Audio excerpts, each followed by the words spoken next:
გამარჯობათ, მე კახამშვიდობაძე ვარ და მოდით დღეს ერთად განვიხილოთ Canon-ის ახალი კამერა R6 Mark III. ნახოთ, რა სიახლეები შემოგთავაზა კომპანიამ და ვისთვის არის ეს განკუთვნილი. მანამდე კი აუცილებლად გამოიწერეთ ჩემი არხი. დავიწყოთ იმით, რომ ახალ კამერაში ახალი 32 მეგაპიქსელიანი სენსორი არის ჩადებული, ზუსტად იგივე, რაც C50-შია. თუ ვინმეს არ გაქვთ ნანახი ჩემი ვიდეო C50-ზე და ასევე განხილვა, აუცილებლად ნახეთ.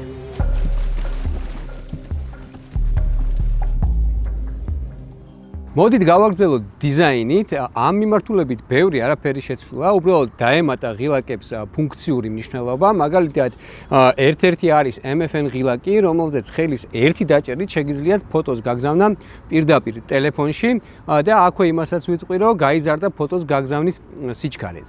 მეორე განმასხვავებელი ნიშანი დიზაინის მიმართულებით ეს არის, მაგალითად, slow motion-ში გადაღების შემთხვევაში უკვე პირდაპირ რგოლზე არის ეს ფუნქცია დამატებული და ალბათ ერთ-ერთი ყველაზე მნიშვნელოვანი რაც შეიცვალა ამ კამერაში, ეს არის მეხსიერების ბარათები.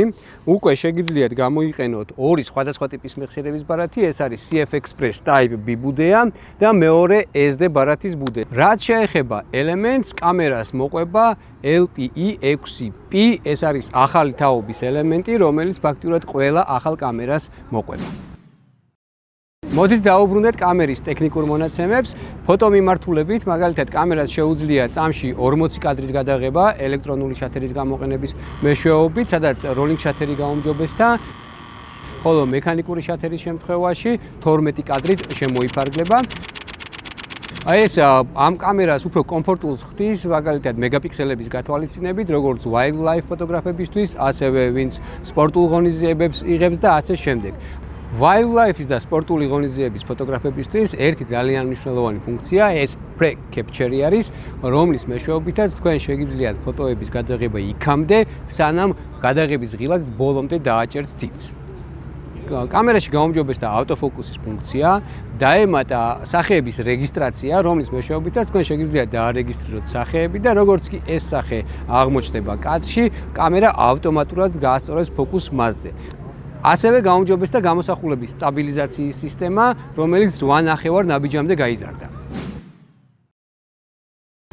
მოდით ახლა ცოტა რამ ვიდეოზეც ვთქვათ, უпростоრედ ამ მიმართულებით კამერას ბევრი რამე დაემატა, თუმცა მოდი მივყვეთ თანმიმდევროდ. პირველი ვთქვათ ის, რომ გადასართველი ღილაკი ფოტოდან ვიდეოზე ძალიან სწრაფად თიშავს კამერას ერთი ფუნქციიდან მეორე ფუნქციაზე. ერთ-ერთი ყველაზე მნიშვნელოვანი ცვლილება, რაც ახალ კამერაში არის, ეს არის open gate-ის ჩაწერის შესაძლებლობა, რომლის მეშვეობითაც თქვენ 3:2 ფორმატის სრულად ჩაწერა შეგიძლიათ მეხსიერების ბარათზე, იმისთვის, რომ პოსტში მერე ძალიან მარტივად გარდაქმნათ ეს გამოსახულება 16:9 ან 9:16 ფორმატში. ეს ძალიან მნიშვნელოვანია მათთვის, ვინც ძირითადად კონტენტს აკეთებს სოцქსელებისთვის და ერთდროულად უწევს ორი სხვადასხვა ფორმატის გამოსახულების ჩაწერა.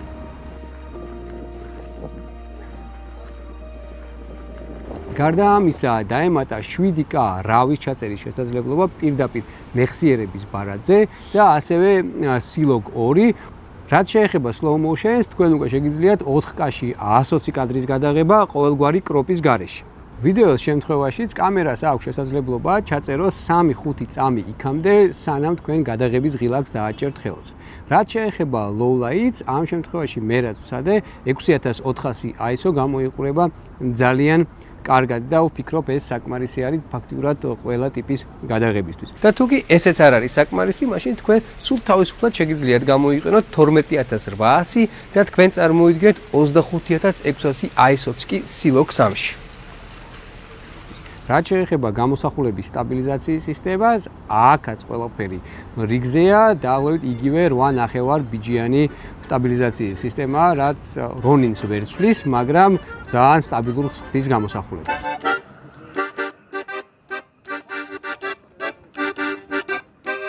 ვისთვის არის ახალი კამერა, ვფიქრობ, რომ როგორც ფოტოგრაფებისთვის, ასევე ვიდეო ოპერატორებისთვის ის ძალიან კარგი ინსტრუმენტი იქნება თავისი კონტენტის შესაქმნელად, ან იმათვის, ვინც ორივეზე ერთად მუშაობს. იმიტომ რომ ჩემი აზრით ეს კამერა დღესდღეობით ბაზარზე ალბათ ერთ-ერთი საუკეთესოა თავისი ტექნიკური მონაცემებით. ასე რომ თუ მოგეწონათ ჩემი ვიდეო განხილვა, აუცილებლად გამოიწერეთ არხი და დაელოდეთ სიახლეებს.